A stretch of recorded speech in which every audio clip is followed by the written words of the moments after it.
And another big appeal. Some sort of improvisation. Again, Pritam on the... Abu হাশিমের মতো অভাগা এই তল্লাটে আর খুঁজে পাওয়া যাবে না হয়তো। টানা 3টি লিগ্যাল ডেলিভারিতে তিনি উইকেট পেলেন 3টি, তবুও তার হলো না হ্যাট্রিক। মাঝের একটি হোয়াইট বল কেড়ে নিল হ্যাট্রিকের স্বাদ। এনসিএল টি-20তে রংপুরের স্পিনার আবু হাশিম এমন এক দুঃখের আগুনে পুড়ে হচ্ছেন ছারখার। রাজশাহীর বিপক্ষে বোলিংয়ে এসেছিলেন তিনি ইনিংসের 6ষ্ঠ ওভারে। এসেই প্রথম বলে রাজশাহীর ভরসা হাবিবুর রহমান সোহানের উইকেট তুলে নেন। এর পরের বলে ওয়াইড দিয়ে তিনি গন্ডগোল পাকান।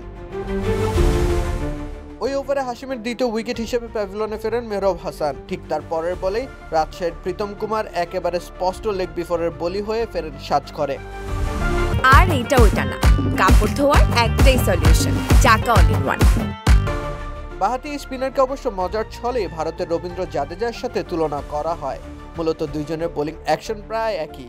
সিলেটে যখন হাশিম সৃষ্টি করছেন হাহাকার, ঠিক তখন ভারতের আহমেদাবাদে জাদেজা করছেন বাজিমাত। তবে বল হাতে দুইজনই দেখাচ্ছেন দাপট। উইকেটের পেছনে থেকে আকবর আলী জাদ্দু বলি সম্বোধন করে যাচ্ছিলেন হাশিমকে। শুধু অ্যাকশন নয়, আটোসাটো লাইন লেন্থও হাশিম যেন রবীন্দ্র জাদেজার অবিকল প্রতিচ্ছবি। এ কারণে এদিন তার বিরুদ্ধে হাত খোলার সুযোগও পায়নি রাজশাহীর ব্যাটাররা।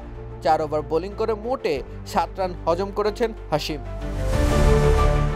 1 ওভারে 3 উইকেট শিকার সহ মোট 4 উইকেট তুলে নিয়ে হাশিম রাজশাহীর রান তারা করে তুলেছিলেন বেশ কঠিন। এমন দারুণ বোলিং করেও হয়তো দিন শেষে আক্ষেপের আগুনে পুড়বেন হাশিম।